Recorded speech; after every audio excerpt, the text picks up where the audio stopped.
Welcome back mga ropa, kwentuhan muna tayo. Pag-usapan natin ang bagong Jordan Clarkson ng NBA. Batang-bata mga ropa, rookie ng kupunan ng San Antonio Spurs na si Dylan Harper. At kanina nga lang mga ropa ay nakalaban nila ang kupunan ng New Orleans Pelicans. At doon sa game na yun mga ropa ay nagtala si Dylan Harper ng kanyang career high in terms of points. 22 points with 6 assists at 3 rebounds sa tinala ni Dylan Harper. Grabe ang performance sa ginawa ni Dylan Harper mga ropa. Ngayon mga ropa, dito sa video na to isa-isa may natin ang napakalupit ng performance na ginawa ni Dylan Harper. Dito nga din sa game na to, si Dylan Harper ay nagkaroon ng clutch shot. Siya ang tumirada ng pampanalong tira ng kupunan ng San Antonio Spurs. Kasi nga naging dikitan at digdigan ng laban sa pagitan ng dalawang kupunan mga ropa. Ngayon, ito ang game analysis at breakdown sa napakalupit na performance na ginawa ni Dylan Harper. Simulan na natin to. Okay game. Ngayon mga ropa, hindi nga starting vibe dito si Dylan Harper, pero pagpasok niya kagad dito para sa San Antonio Spurs ay nagkaroon kagad siya ng assist. Papunta dito kay Harrison Barnes, 3-pointer, basket is good. And then after pa nito mga ropa, good find din ang ginawa ni Dylan Harper papunta kay Jeremy Sohan na nagresulta sa easy 2 points. Dalawang assist kagad ang ginawa ni Dylan Harper mga ropa. Pagpasok pa lamang niya dito sa game na to. Nakabawi naman dyan ng 2 points sa kupunan ng New Orleans Pelicans mga ropa. Yun nga lang, nakabawi din ng 2 points sa kupunan ng Spurs sa kanilang putback. Kaya dito sa may first quarter, 24-18 kagad na score. Lumamang kagad dyan ang kupunan ng San Antonio Spurs. Pero ang kupunan ng Pelicans mga ropa ay naglalaban talaga dito sa game na to.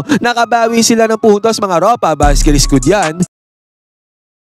And then after nito mga ropa, si Keldon Johnson naman ay nakakuha ng 2 points para sa kupunan ng Spurs. Nakabawi ng 3-pointer dito ang kupunan ng New Orleans Pelicans. Sumagot din naman kagad dyan ang kupunan ng Spurs mga ropa sa kanilang 3-pointer, basket is good yan. Pero sa pagkakataon na to mga ropa, bigla ang uminit sa opensa ang kupunan ng San Antonio Spurs. 3-pointer na naman dito mga ropa, pumasok ulit yan. And then after nito, dalawang magkasunod ng fast breaks ang ginawa dito ng Spurs mga ropa against sa depensa ng kupunan ng New Orleans Pelicans. Kaya sa isang igla mga ropa, pagpasok ng second quarter, 45-27 kaagad ang score. Lumobo na kaagad sa 15 points sa kalamangan dito ng kupunan ng San Antonio Spurs. Buti nga mga ropa, napigilan dito ang momentum ng kupunan ng San Antonio Spurs sa atake na to ni Zero Fierce. Good penetration yan mga ropa, basket is good. Pero si Stephon Castle mga ropa ay agaran din sumagot yan sa atake na yan ni Zero Fierce. At pagkatapos ito mga ropa, nakasugot ulit ng puntos yan ng kupunan ng San Antonio Spurs. At sa pagkakataon na to mga ropa, heto na, nakapuntos na si Dylan Harper. Galing dito sa may ilalim sa may paint mga ropa, easy 2 points para kay Dylan Harper. Kung at sa pagkakataon na to mga ropa, dito sa may second quarter, tumataginting na 55-35 kaagad na score. Lobos sa 20 points sa kalamangan dito ng kupunan ng San Antonio Spurs. And then after pa nito mga ropa, nagkaroon pa ng assist si Dylan Harper papunta kay Keldon Johnson. Slam block ang ginawa niya ni Johnson mga ropa. Pero si Zero Fierce, nagkaroon din assist sa kanyang teammate. Slam block din ang ginawa niya ng kupunan ng San Antonio Spurs. At sa senaryo na to mga ropa, good maneuvering move ang ginawa dito ni Dylan Harper. Na-penetrate niya ang depensa dito ng kupunan ng New Orleans Pelicans para magkaroon siya dyan ng easy 2 points mga ropa. Basic na basic yan para kay Dylan Harper.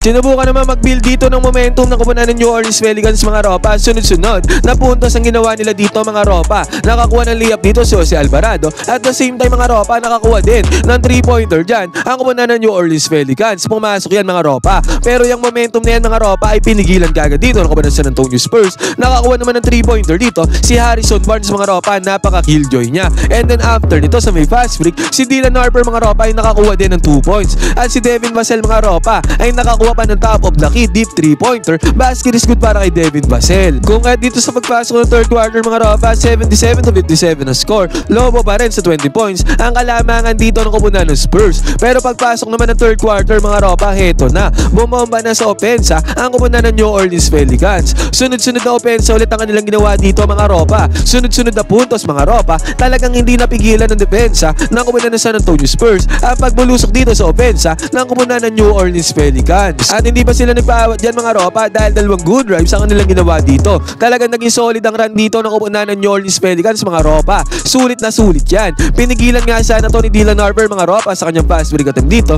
Yun nga lang, nasupalpal siya dito ng depensa ng kupunan ng New Orleans Pelicans na nag-open up pa sa another points na nagawa dito ng kupunan ng New Orleans Pelicans.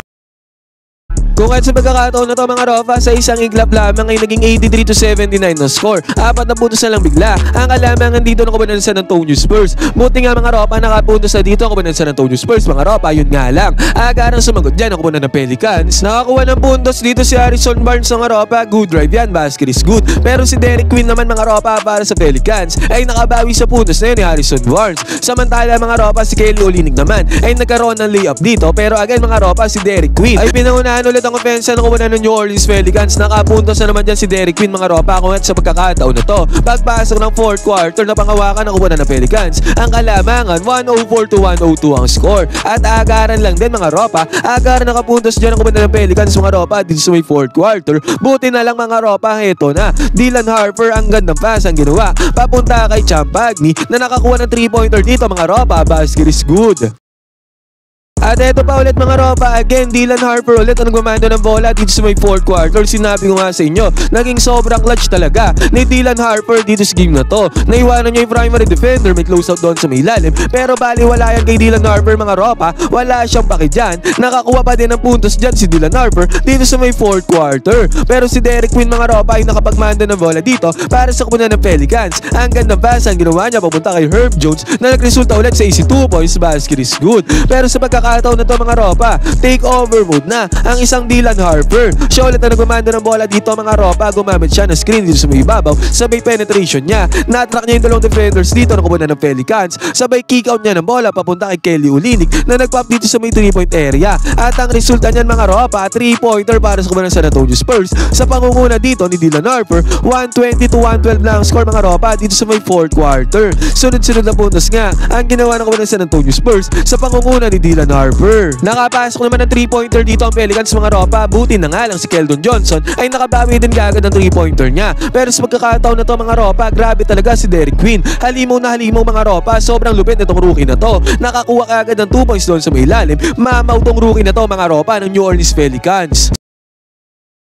At sa senaryo nga na to mga ropa, naging 125-119 ang score. 4 na minuto mahigit ang natitira dito sa may 4th quarter. Ibig sabihin mga ropa, bawat possession at bawat puntos dito ay sobrang importante na. Kasi crunch time na to mga ropa. At sinabi ko nga rin sa inyo, sobrang solid, sobrang clutch ni Dylan Harper dito sa game na to so far. Siya nagawak ng bola dito mga ropa at spin cycle ang ginawa niya against sa depensa ni Jose Alvarado. Pinanis niya dyan si Jose Alvarado mga ropa para makakuha ng clutch 2-pointer. Basket is good. At hindi pa yan dyan natapos mga ropa dahil si Dylan Harper ulit ang nagawak ng bola para sa kupunan ng Spurs. Coming from the left side baseline mga ropa, minasin ni Dylan Harper ang defensa dito ng kupunan ng New Orleans Pelicans. Back to back clutch at sa ginawa dito ni Dylan Harper mga ropa para bigyan ng 129-123 nakalamangan dito ang kupunan ng San Antonio Spurs. Minuto na lang ang natitira dito sa game na to. Pero masaklap dito mga ropa, grabe talaga si Derek Quinn. Grabe ang performance na pinapakita ng dalawang rookies dito sa game na to. Nakakuha ulit ng puntos dyan si Derek Quinn mga ropa. Basket is good. And then after ito, fast break pa ang ginawa dito ng kupunan ng New Orleans Pelicans. Herb Jones mga ropa, 2 points. At pagkatapos niyan, 3-pointer naman ni Herb Jones. Sunod-sunod na puntos nga bigla ang ginawa dito ng kupunan ng New Orleans Pelicans. Kung at sa pagkakataon na to, wala nang isang minuto natitira dito sa may game.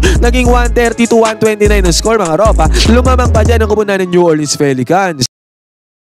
Buti nga mga ropa, si De'Aaron Fox ay nagkaroon din ng clutch shot dito. Tinulungan niya si Dylan Harper. Basket is good yan na nagbigay ng kalamangan sa kupunan ng San Antonio Spurs. Wala na nga isang minuto ang natitira dito sa game na to. Pero grabe talaga yung Derek Quinn mga ropa. Clutch shot na to mga ropa. Pero again, nag-deliver ulit si Derek Quinn para bigyang kalamangan ulit ang kupunan ng New Orleans Pelicans. Props kay Derek Quinn mga ropa, sobrang lupit niya. Pero ito na nga mga ropa, may isang kalamangan dito ang kupunan ng New Orleans Pelicans. Segundo na lang ang natitira. Last possession dito ng kupunan ng Spurs mga ropa. Ang nangyari dito, naibigay kay Dylan Harper yung bola. Inatake niya ang one-on-one defense dito ng kupunan ng New Orleans Pelicans. At ang resulta niyan mga ropa, clutch shot. Pumasok dito para kay Dylan Harper. Sobrang lupit, sobrang ganda ng performance na ginawa dito ni Dylan Harper para isalyado panalo ng kupunan ng San Antonio Spurs. At dahil sa clutch basket dito ni Dylan Harper mga ropa, naselyuan na ng kupunan ng San Antonio Spurs ang panalo. 135-132 natapos ang game na to. May 3 puntos sa kalamangan ng kupunan ng Spurs. Solid 22 points with 6 assists sa 3 rebounds ang ginawa dito ni Dylan Harper kasama ang kanyang mga clutch shots para makuha pa ang panalo kung ano sa kupunan ng New Orleans Pelicans. Solid din si Derek Quinn mga ropa ngayon. Ano masasabi nyo sa performance dito ni Dylan Harper at ni Derek Quinn mga ropa? Isama na natin. Solid ang mga rookies dito. Pwede kayo mag-comment dyan sa baba yung opinion mga ropa. Magkwentuhan tayo.